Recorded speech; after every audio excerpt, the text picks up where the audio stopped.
that this is my destiny. I was at my lowest, he saw the best of me. All of my doubts are the rest in peace. Buried them deep in the leg, I can work with the rest of me. Yes, I am blessed, never stress, disconnect from all my demons. They can never get the best of me. Truly blessed to be a... How the fuck we gonna kick this shit off? Yo, fuck it. What's going on, my little nomads, podbealing streamers everywhere across that motherfucking internet? My name is still V, you know, like the letter. And as y'all can tell, we got a new webcam. We're gonna be using this all the fucking time? Nah! Am I gonna talk about what's been popping off and what's been taking so long with certain videos? Nah! Am I just gonna jump into this review because I'm an asshole? Yes. I'm back, baby. Today's review for Nomadic Reviews is a surprise entry for what I already had in store.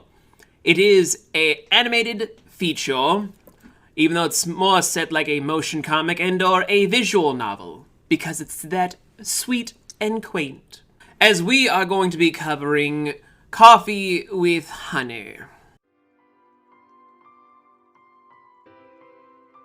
Coffee with Honey, released in 2020 as of September 26th, until such time as the creator is like, I am done, here is the final episode, is created by Yenny Ann of Vibrantly Cool Producciones, and all intents and purposes, this series is not really something that was on the to-do list, but I figured since everyone's still waiting for those Sims reviews, and not understanding how long it takes to review something as intricate as Sims Machinima, since everyone wants to be very deep and introspective and very, very poetic about their whole entire thing to make it seem like they're oh so fancy and suave.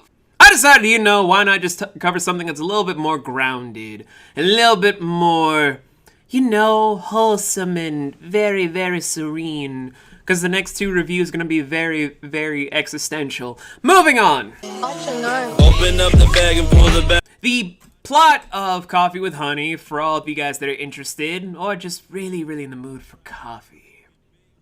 I'd have coffee, but I have no head. Is about Honey Gomez and her dream of one day owning her own cafe.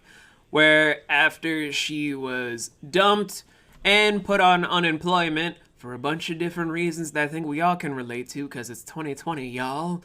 She and her best friend Gabby are going to enlist their services in a nice little cafe to raise the funds and make their own unique coffee shop. Sort of gives you those vibes of other sort of shows you've seen in the like, such as Two Broke Girls, or literally any slice of life show that has ever existed in the history of television for American audiences, except without all the sex jokes. No, the only thing I will say about Coffee with Honey is that this series as a whole kicked off in a nice way that not a lot of shows do anymore. Say what now? Allow me to explain. In the entirety of how you kick off a pilot, you want to make sure that people can easily digest what it is that they're going to be into. In its entirety for Coffee with Honey, for how it's trying to kick off the status quo, it's a nice dreamer that knows exactly what they're trying to do. They know the mission they're going to set out for. They're going to make everything go strictly towards what they are building towards and working towards making sure everything goes according to plan. And then also having assistance here and there with friend characters that can really see what their drive is and what they're trying to do overall to make sure that they get what they need to while solving their own problems. That is how you kick off a good enough pilot for Slice of Life. Whether or not it will persist is up to the creator as a whole and the writing team and other sorts of things. If you can solve those factors, you are in the clear. You have something where you can establish the status quo and then gradually change it over time to where it's not jarring. You can make everything feel solid to make sure everyone understands what you're building towards, and then promptly have something that you can gravitate to. That way you can feel that nice connection no matter what the character's name is on screen. You feel that connection. And that's something that really should be taught to many people in creative writing as well as directing classes, to make sure that you understand these methodologies when you're making your own productions.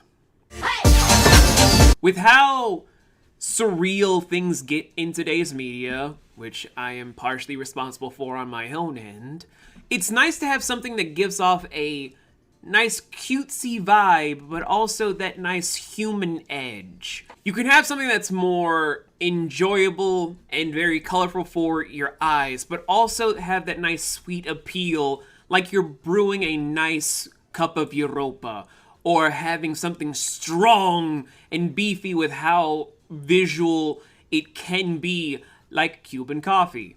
Everything as a whole can just be enjoyed in a nice little embrace of sorts that just makes you want to lean in and say, I want more.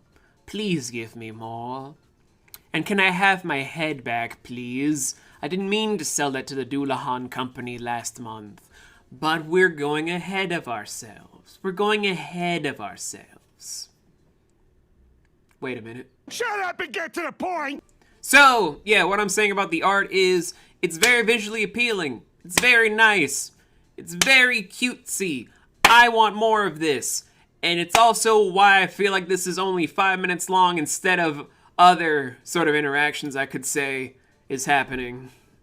Because if you guys do not know about editing as a whole, whether it's for sound mixing or just trying to piece frame by frame together, you're lucky if you want to get everything that you need done, unless you split everything up into sections, which I feel like this series is going to be of, you want the full story, but you're probably going to have a better time if it's split up section by section, to where you can get everything easily digestible instead of waiting for a month for your next release. Not that I would know what that's like.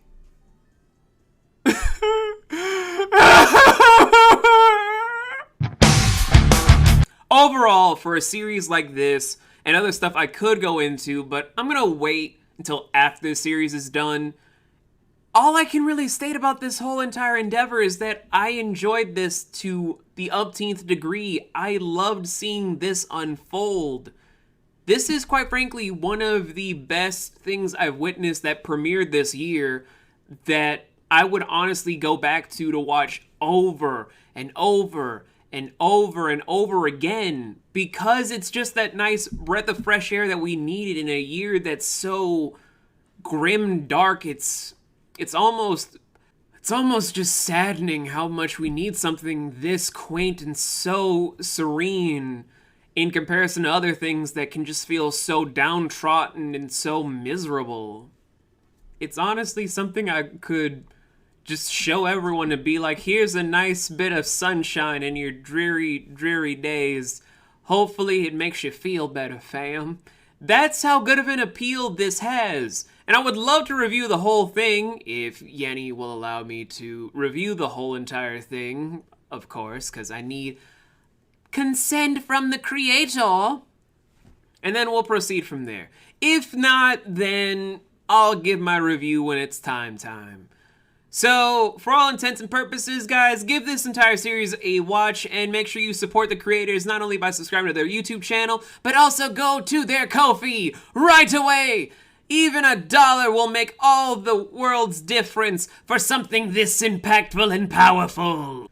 And with that, I'm going to get some water, y'all. My throat is dry. And then I gotta do some other stuff. But mostly, see if I can get my head back. I miss having a head. I miss it! Boy, you crazy!